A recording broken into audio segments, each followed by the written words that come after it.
celebration of love, this celebration of life, this celebration of family, and in a special way, this celebration of the OLV family as well. For those of you who I've not met, I'm Father Dennis. I'm the present pastor here at OLV, but three of my predecessors are here today. Father Frank Polly is here, Father Ernie Picare is here, Father Terry Kerner is here, and then along with us, we have Father Bob McGrath, who has been friends of the McGuire family since 1971 and has celebrated with them in so many ways.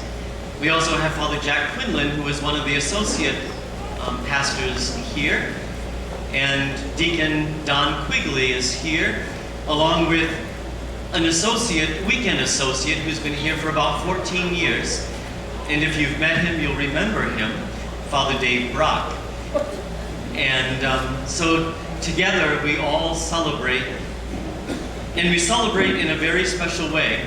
This morning, one of the first things that I saw on the news was on Fox 2 News at about 7:16 this morning was John. John celebrating at Guernsey's with a piece of cake and a candle on it. And they asked him how he had gotten through. What was his key? How had he survived all these years? And he said, put God first. And that's why we're here. For 100 years, undoubtedly, John has placed God first.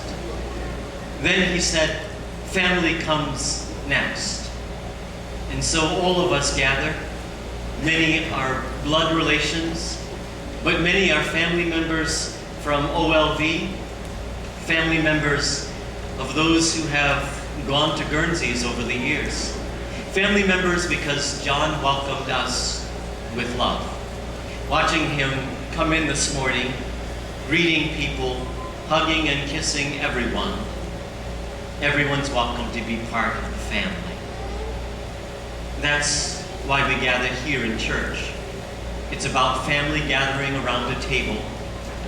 And so many of us have gathered around John's table for breakfast, or for lunch, or for dinner.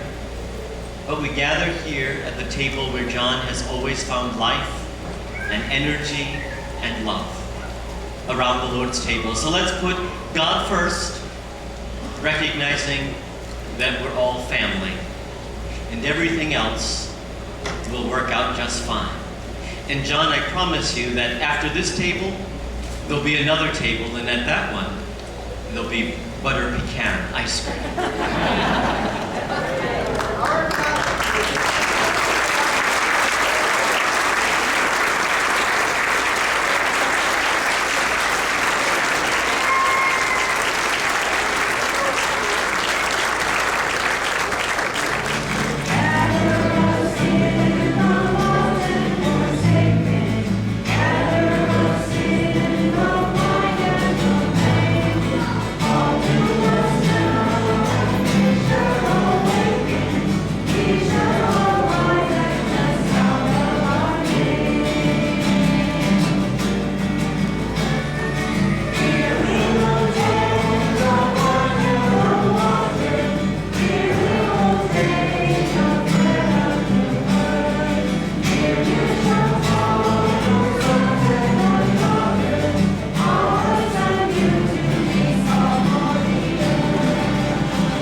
It's good to see all of you this morning to celebrate a really special day.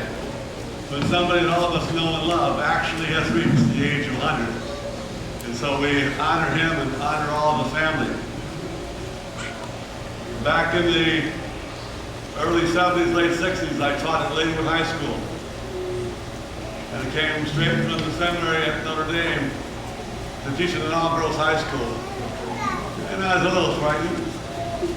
But one of the girls that I taught was one of my cousins, and so she promised me that she'd make sure that her girlfriends were nice to me. And one of her girlfriends happened to be Lucy McGuire. And And so because of Lucy, I've gotten to know all of his family. And I baptized her daughter Sarah, I think the first one.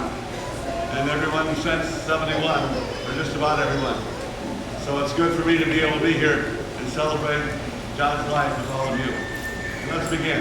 In the Father, and the Son, and the Holy Spirit.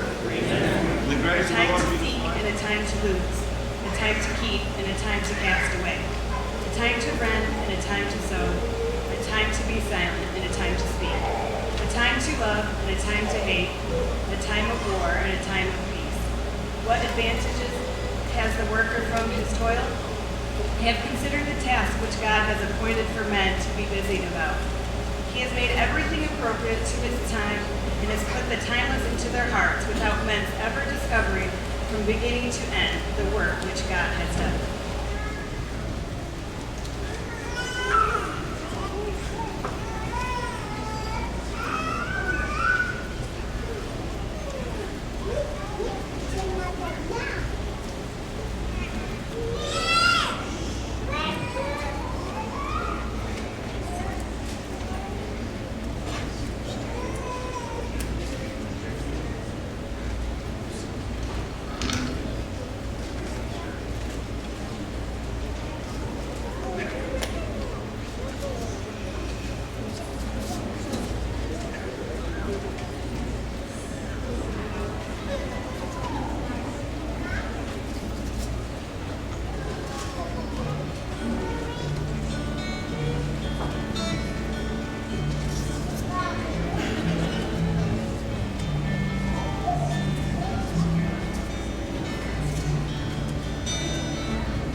You have seen in history, you know, all of the changes in this world that took place in your lifetime. Women can vote. Your granddaughters can do whatever they want to do now. They,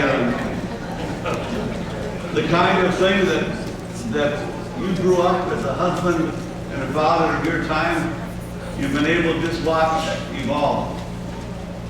And so I think he's really lucky to be able to see, first of all, this really special woman who loved him all of his life. He's been so busy all of his life, never not been loved. And you can ask his sister who's here with us today, and she will tell you even when they were children, all of them were loved. And so, with that wife, who, believe it or not, even though she was a mother of 14, was an only child, together with her, they really created something remarkable. And so you had a chance of seeing 7